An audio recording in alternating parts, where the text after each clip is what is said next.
Hello learners, welcome back to our channel RG classes. आज हम इस वीडियो में पढ़ेंगे कि जो फॉरेन कैपिटल दूसरी कंट्री से ली जाती है और अगर वो फॉरेन कैपिटल आपकी रिक्वायरमेंट से कम रह जाती है तो आप उस शॉर्टकमिंग को कैसे पूरा करेंगे, उसके कुछ सजेशंस यहाँ पर दिए गए हैं। ठीक है। एंड मोस्ट इम्पॉर्टेंट, यहाँ पर आपको मैं चैप्टर कराने से पहले, टॉपिक कराने से पहले फॉरेन कैपिटल चैप्टर का मैं आपको थोड़ा सा एक बार ओवरव्यू दे देती हूँ, क्योंकि मैंने काफ़ी सारे लेक्चर्स डाले हैं फॉरेन कैपिटल के।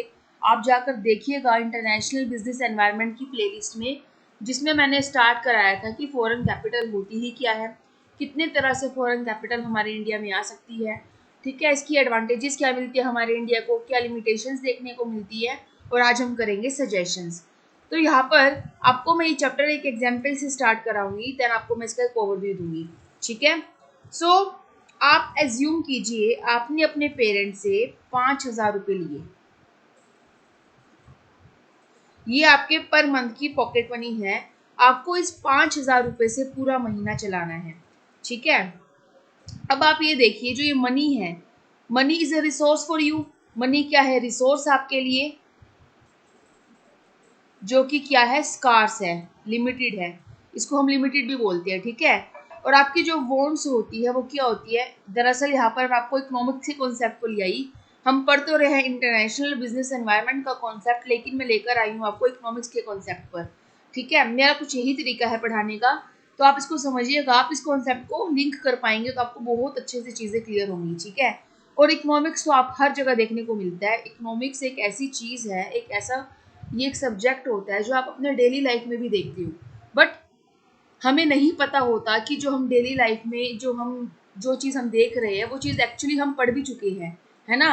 तो यही है मेरा एक मेन मोटिव कि आपको हर एक चीज़ में एग्जाम्पल से लिंक करके समझाऊं, रियल लाइफ एग्जाम्पल से लिंक करके समझाऊं, जिससे आप समझ पाए कि एक्चुअल में आप उस चीज़ को जी रहे हैं। ठीक है। अभी जो वॉन्ट्स है ना, वॉन्ट्स हमेशा क्या होती है? बिल्कुल नेचुरल सी बात है, वॉन्ट्स आपकी हमेशा मल्टीप्लाई होती है डे बाय डे। आज आपको कुछ चाहिए, कल आपको कुछ और चाहिए। लाइक आज आपके पास स्कूटी है तो आप चाहेंगे आपके पास कार भी हो।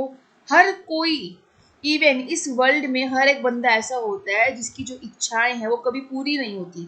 इच्छाओं की पूर्ति ना होने की वजह से ही जो ये एनेक्साइटी है, टेंशन है, ये अराइज होती है ना। राइट। अगर आप संतुष्ट हो, सेटिस्फाइड हो, जो भी आपके पास है, व्हाट यू हैव, देन कोई टेंशन ही नहीं है ना। लेकिन ये चीज़ें हमें बहुत कम देखने को मिलती है। चलिए मैं आपको टॉपिक पर लेकर आती हूँ। तो जो वॉन्ट्स होती है वो हमारी अनलिमिटेड होती है, रिसोर्सेज हमारे लिमिटेड होते हैं। So resources are always scarce in relation to our needs. Right. तो आप कैसे इस, जो आपके पास है शॉर्टकमिंग हो गई है पैसे की, कैसे आप इसको यूज करें कि आपको मैक्सिमम से मैक्सिमम अपनी वॉन्ट्स को सेटिस्फाई कर पाए। तो यहाँ पर मैं साथ में लिख भी देती हूँ, जिससे आप इसको नोटबुक में नोट डाउन कर पाए। Resources are always scarce in relation to our needs.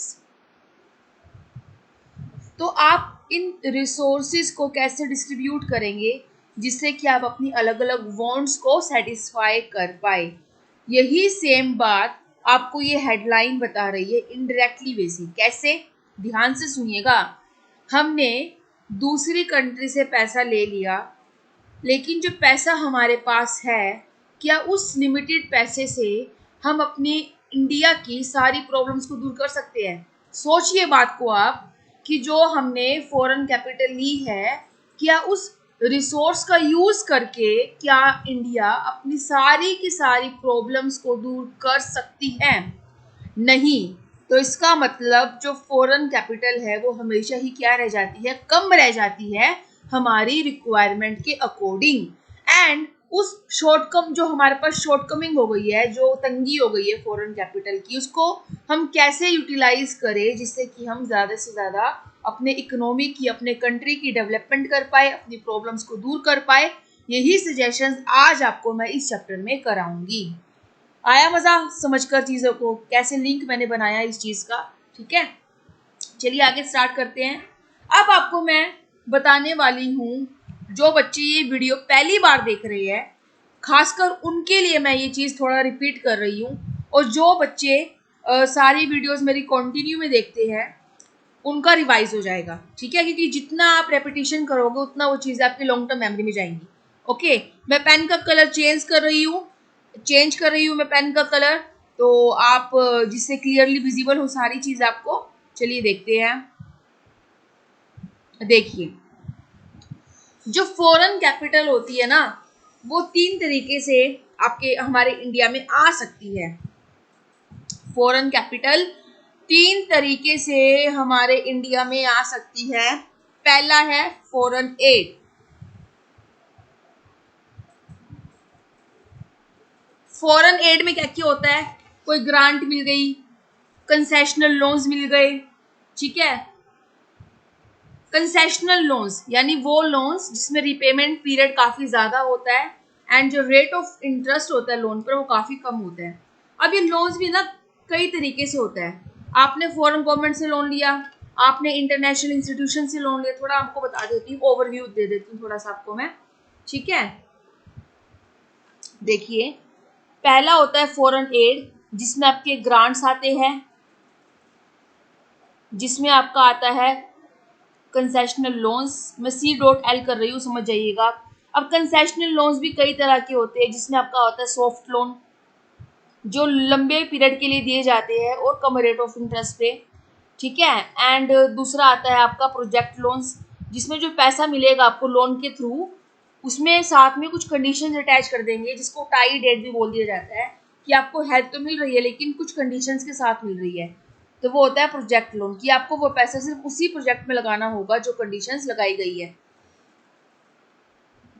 Third आता है आपका नॉन प्रोजेक्ट लोन्स। क्या ये अनटाइड एड होता है, यानी आप इस पैसे को जैसे आप चाहे वैसे यूज कर सकते हैं। नॉन प्रोजेक्ट लोन्स क्लियर हो गया। अब ये लोन्स आप 2 तरीके से ले सकते हैं। या तो आपने फॉरेन की गवर्नमेंट से लोन ले लिया सीधा, यानी फॉर एग्जांपल आपने जापान की गवर्नमेंट से लोन ले लिया, यानी किसी भी कंट्री की गवर्नमेंट से लोन ले लेना। और एक होता है कि आपने इंटरनेशनल इंस्टीट्यूशन से लोन लिया, जैसे वर्ल्ड बैंक, ठीक है। आई होप आपको क्लियर हो गया है, ठीक है। तो ये चीज़ें हैं हमारी किस में आती है, फॉरेन कैपिटल का ही एक पार्ट है। दूसरा होता है आपका कमर्शियल ब्रोइंग्स। क्या होता है दूसरा आपका? कमर्शियल ब्रोइंग्स, जिसमें आप फॉरेन बैंक से लोन लेते हैं, या कोई जो NRI है, नॉन रेजिडेंट जो इंडियंस होते हैं, ठीक है, वो हमारे इंडिया में आकर पैसा डिपॉजिट कराते हैं। तो ये 2 तरीके से कमर्शियल ब्रोइंग्स हो सकती है। एंड थर्ड होता है फॉरेन इन्वेस्टमेंट, जब बाहर के पर्सन्स हमारे इंडिया में आकर इक्विटी में पैसा डाल रहे हैं कंपनी के, या डिवेंचर्स में पैसा डाल रहे हैं, तो वो होता है आपका फॉरेन इन्वेस्टमेंट। तो 3 तरीके से आपकी फॉरेन कैपिटल इंडिया में एंटर करती है, या एक कंट्री की फॉरेन कैपिटल दूसरी कंट्री में इस तरीके से एंटर करती है। क्लियर हो गया। और ये तो मैंने आपको जस्ट एक ओवरव्यू दिया है, इनको मैंने बहुत ही ज्यादा डिटेल्ड में कराया हुआ है, तो आप उन वीडियोस को जरूर देख लीजिएगा। अब मैं आपको सारे पॉइंट्स क्लियर कराऊंगी, क्योंकि अब आपको मैंने सारा बता दिया है, एक ओवरव्यू दे दिया है, तो अब आप इसको अच्छे से लिंक कर पाएंगे। इसके ऊपर मैं क्लीन कर देती हूँ, जिससे कि आप सारे पॉइंट्स क्लियरली देख पाए। वीडियो थोड़ा लंबा हो जाएगा, पेशेंस से सुनिएगा। पहला पॉइंट आता है अनटाइड एड। पहला पॉइंट है हमारा अनटाइड एड, यानी जो आपको फॉरेन एड मिल रही है दूसरी कंट्री से, अगर आपके हाथ में, यानी अगर हमारी कंट्री के हाथ में पैसा आ रहा है और वो बिना रिस्ट्रिक्शंस के आ रहा है, तो उसको इंडिया अपनी मर्जी से, अपनी इच्छा से, अपनी डिजायर से जैसे चाहे वैसे यूज कर सकती है, और इस तरीके से यूज कर सकती है कि जिससे हमारे इंडिया को मैक्सिमम बेनिफिट मिले, क्योंकि हमारा इंडिया किसी भी कंडीशन में बंधा हुआ नहीं है।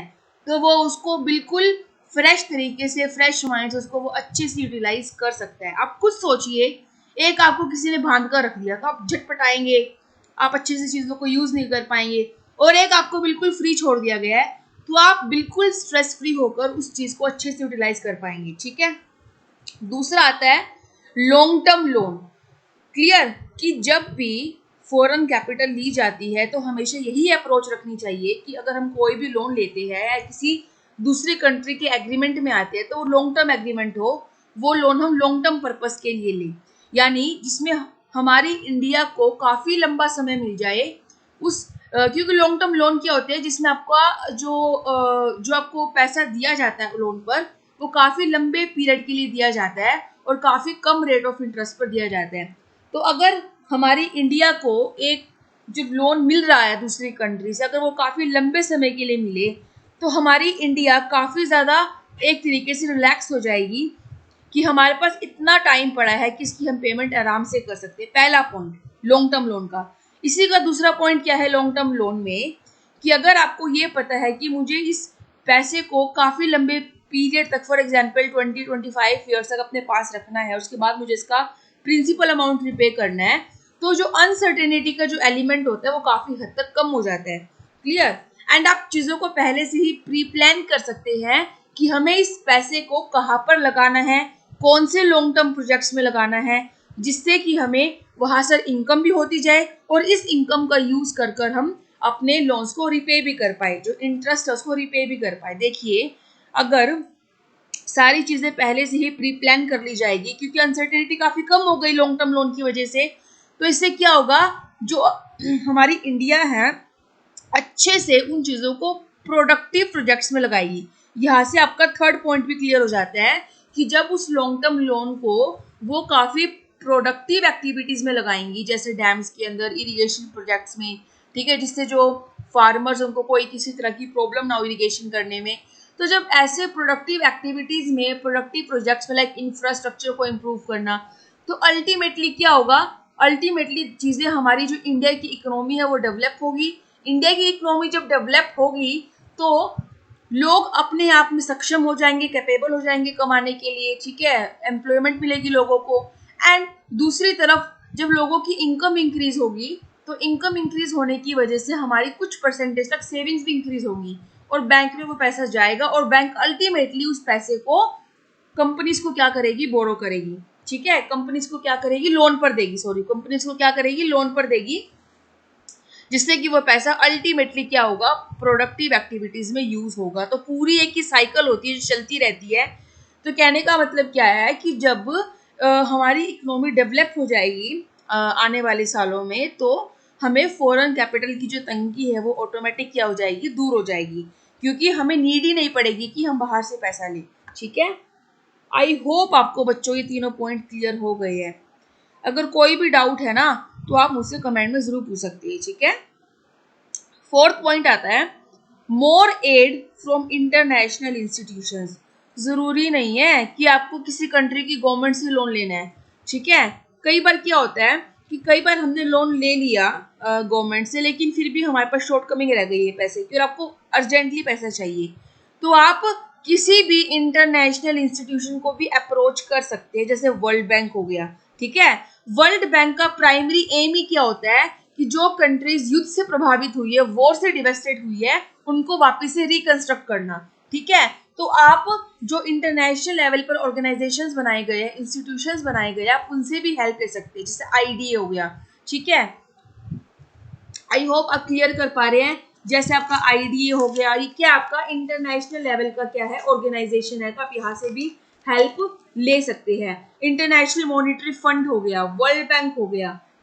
ठीक है, तो आप कमर्शियल बोरोइंग्स ना कर कर यहाँ से भी क्या कर सकते हैं, हेल्प ले सकते हैं। हमारा फिफ्थ पॉइंट आता है foreign capital linked with exports, कि जो फॉरेन कैपिटल ली जा रही है, अगर उस फॉरेन कैपिटल को ऐसी एक्सपोर्ट इंडस्ट्रीज में लगाया जाए जो दूसरी कंट्री में एक्सपोर्ट कर रही है और काफी अच्छा एक्सपोर्ट कर रही है, तो इससे क्या होगा बताइए।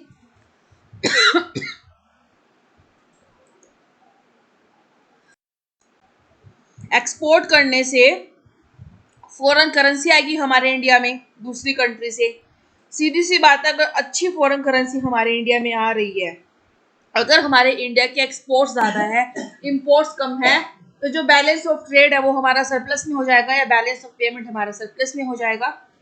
बैलेंस ऑफ ट्रेड और बैलेंस ऑफ पेमेंट दोनों में डिफरेंस होता है। बैलेंस ऑफ ट्रेड में only visible items like goods, सिर्फ उन्हीं का ही एक्सपोर्ट इंपोर्ट को हम कंसीडर करते हैं बैलेंस ऑफ ट्रेड में, लेकिन बैलेंस ऑफ पेमेंट में आपकी सर्विसेज भी आ जाती है। ठीक है, ये मैंने पूरा टॉपिक कराया हुआ था, आप देख लीजिएगा। तो फॉरेन कैपिटल को हमेशा यूज करना चाहिए बेसिकली एक्सपोर्ट इंडस्ट्रीज को प्रमोट एनकरेज करने के लिए। Reduction in the burden of डेप्ट सर्विसिंग। डेप्ट सर्विसिंग क्या होती है कि एक कंट्री को कितना कैश चाहिए अपने डेप्ट्स को रिपे करने के लिए, उसको बोलते हैं डेप्ट सर्विसिंग। इसको अगर मैं एक फॉर्मूला में लिखूं, डेप्ट सर्विसिंग इज इक्वल टू कितना आपको प्रिंसिपल अमाउंट रिपे करना है, principal amount plus interest amount. For example एक कंट्री ने अलग अलग चीजों के लिए लोन लिया हुआ है, तो उन सबका टोटल प्रिंसिपल अमाउंट प्लस उन सबका इंटरेस्ट अमाउंट, कि कंपनी एक कंट्री को टोटल कितना कैश चाहिए अपने सारे डेब्ट्स को रिपे करने का, उसको बोला जाता है दैट इज डेब्ट सर्विसिंग। ठीक है, तो जो फॉरेन कैपिटल या किसी भी तरीके से अगर हमें हेल्प मिलती है फॉरेन से, तो हमें बेसिकली इसको डेब्ट को रिपे करने के लिए भी यूज करना चाहिए, और उसको हमें प्रोडक्टिव प्रोजेक्ट्स में भी लगाना चाहिए, जिससे कि जो इनकम हो रही है उसको भी हम यूज कर पाए डेब्ट्स को रिपे करने में, और पुराने के पुराने जितने भी डेब्ट्स उसको क्लियर करते चलो, जिससे कि हमारी इकोनॉमी पे किसी भी तरह का बर्डन ना हो। Last and most important point आता है more preference to equity capital investment. मैंने बताया था कि फॉरेन कैपिटल का जो थर्ड क्लासिफिकेशन है that is foreign capital investment, जिसमें आपका एफडीआई और पोर्टफोलियो भी आता है। लेकिन जो बाहर की कंट्री के लोग हैं वो हमारे इंडिया में आकर एमएनसी सेटअप करते हैं, हमारे इंडिया की कंपनीज में पैसा लगाते हैं, तो वो पैसा दो तरीके से लगा सकते हैं, या तो इक्विटीज में या डिबेंचर्स में। अगर पैसा इक्विटी में लगाया जा रहा है तो अल्टीमेटली वो सारा रिस्क अपने ऊपर ले रहे हैं। ठीक है, तो जो सबसे बड़ी जो प्रॉब्लम आती है कि तंगी हो गई, फॉरेन कैपिटल की शॉर्टकमिंग हो गई, तो वो ऑटोमेटिक हमारे धीरे धीरे दूर होती जाती है, क्योंकि सारा कौन हैंडल कर रहे हैं, जिन्होंने इक्विटीज में पैसा लगाया, क्योंकि सारा रिस्क वही लेकर चल रहे हैं। लेकिन अगर वही ज्यादा प्रेफरेंस अगर डिबेंचर्स को दी जाएगी तो इसका बर्डन अल्टीमेटली हमारे इंडिया भी पड़ेगा। तो इसलिए हमारे इंडिया को या किसी भी कंट्री को ज्यादा प्रेफरेंस किस पर करना चाहिए, इक्विटी कैपिटल इन्वेस्टमेंट पर करना चाहिए।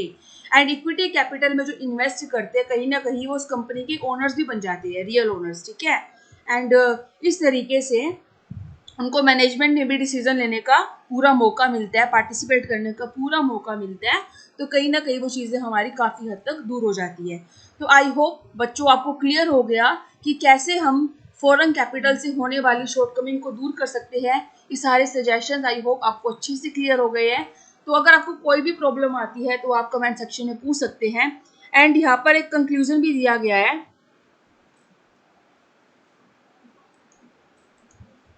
ठीक है, जो डॉक्टर मालकोम के वर्ड्स में दिया गया है कि इकोनॉमी को, किसी भी कंट्री की इकोनॉमी को दो तरह की कैपिटल चाहिए होती है, दो तरह की इन्वेस्टमेंट चाहिए होती है, डोमेस्टिक और फॉरेन।